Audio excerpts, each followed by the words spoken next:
पीछे से बैठे बैठे ब्राह्मण रूप में और नारद जी की मस्खरी कर रहे थे, हंसी कर रहे थे।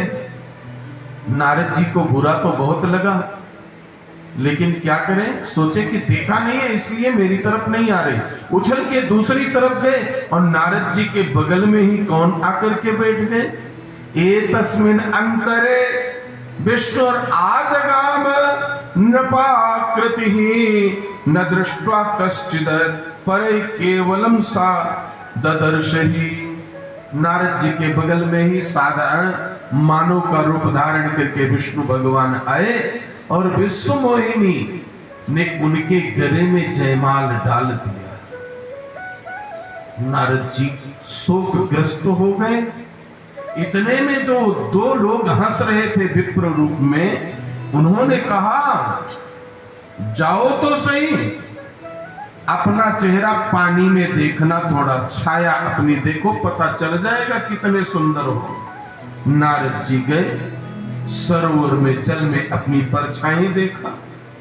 स्वामुखम वानरस्येव दृष्ट्वा चुक्रोध सत्वरम, अपना बानर मुख देख करके क्रोध में आग बबूले हो गए। और शापम ददौ तयोस्तत्र गणयोर मोहितो मुने, महादेव की माया से मोहित हुए नारद जी ने सबसे पहले उनको श्राप दिया। वो कौन है? भगवान भूत वामन शिव के गण हैं दोनों। जाओ निशाचर स्वरूप धारण करके पृथ्वी पर भ्रमण करो, हरि के हाथों ही तुम्हारा मरण हो।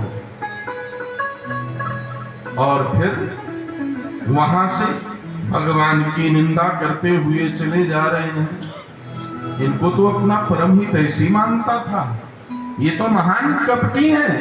इतने में उसी सुंदरी विश्वमोहिनी के साथ नारद जी जिस रास्ते से उबलते हुए जा रहे थे, प्रभु दिखाई पड़े और नारद जी को प्रणाम कर लिए। नारद जी कहते हैं, हे हरे तुम महादुष्ट कपटी विश्वमोहनः, परोत्साहम न सहसे मायावी मलिनाशया। अरे दुष्ट, तू महान कपटी व्यक्ति है, दूसरे का उद्भव कभी भी देख ही नहीं सकता है। तूने मोहिनी रूप धारण करके तेरे पर विश्वास करने वाले राक्षसों के साथ छल किया था और अपनी बिरदावली गाने वाले देवताओं के ऊपर अनुग्रह किया था। छल कपट से सदा तू हमेशा मोहित रहता है। क्या कहें, गति सकपटाते थी प्रिया विष्णु विशेषतः, साधु स्वभाव न भवान स्वतंत्र प्रभुना कृता। तूने समुद्र मंथन कराया, उसमें से लक्ष्मी जी निकली, उनका वर्ण तो तूने कर लिया, और आशुतोष को कालकूट विष अपना प्रसाद बना करके भेज दिया। वो बेचारे भोले भाले हैं, पी लिए चुपचाप। लेकिन आज तक तू परम स्वतंत्र अपने को मानता है। हरि, मेरे से तेरा पाला पड़ा है, आज मैं तुझे दंड बिना दिए नहीं रह सकता हूं। तूने अपनी निंदा करने के कारण भृगु की पत्नी का सिर काट दिया। कहां कहां नहीं तूने मनमानी किया है। अब मेरी सुन, नारद जी से पाला पड़ा है तेरा। स्त्री कृते व्याकुलम विष्णु माम कारशीर विमोह कहा, अन्नकारशी स्वरूपेण येन कापट्य कार्यकृत। मैं स्त्री मोह में पड़ करके और तुझसे सहायता मांगने गया था। मेरे साथ जो कपट व्यवहार किया है, इसके परिणाम स्वरूप मैं विरहाग्नि में जैसे स्त्री के इस समय जल रहा हूं, तू भी स्त्री के विरह में मृत्यु रूप में मनुष्य रूप धारण करके बन बन भटकता रहा, फिरता रहा। ये मेरा श्राप है। और यद रूपेण मानुष्यत्वं भवतद् दुःख भुक्खरेः यन्मुखं कृतवान् मे त्वं ते भवन्तु सहायिनः। जो मुख तूने मुझे दिया है यही मुख वाले तेरी सहायता करने आएंगे। संतों का विचार है महात्मा किसी को श्राप नहीं देते हैं। संसार की दृष्टि में जो श्राप होता है वो भी अनुग्रह होता है। नारद जी ने क्या कहा, बानर मुख मुझे दिया, बानर ही तेरे सहायक होंगे। अगर ये बात है तो ये श्राप हुआ कि अनुग्रह हुआ? विचार कीजिए।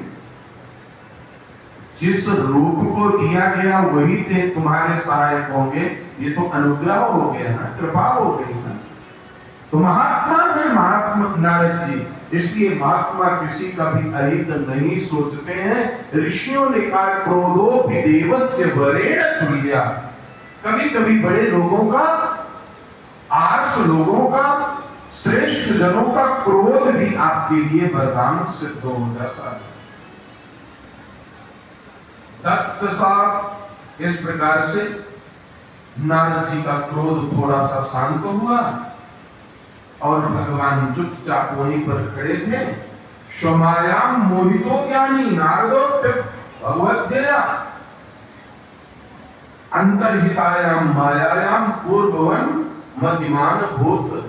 भगवान ने एकाएक अपनी माया को वहां से अलक्षित कर दिया। ना तो राजकुमारी रह गई, न नगर रह गया, न राजा रह गया। 100 योजन बिल्कुल बंजर भूमि दिखाई पड़ रही है। नारद जी माथा खजलाने लगे, बोले ये सब क्या था? बोले क्रीड़ा करने के लिए, खेल करने के लिए 2 पक्ष बनाना पड़ता है ना। क्रीड़ा कभी भी अकेले नहीं हो सकती है। चाहे आप टेबल टेनिस खेलो, चाहे वॉलीबॉल खेलो, चाहे क्रिकेट खेलो, और चाहे वो जो घोड़े से बिछाते हैं, कौन सा खेला कहते हैं उसको, शतरंज खेलो। कोई भी खेल खेलने के लिए 2 खिलाड़ी चाहिए। तो मेरी क्रीड़ा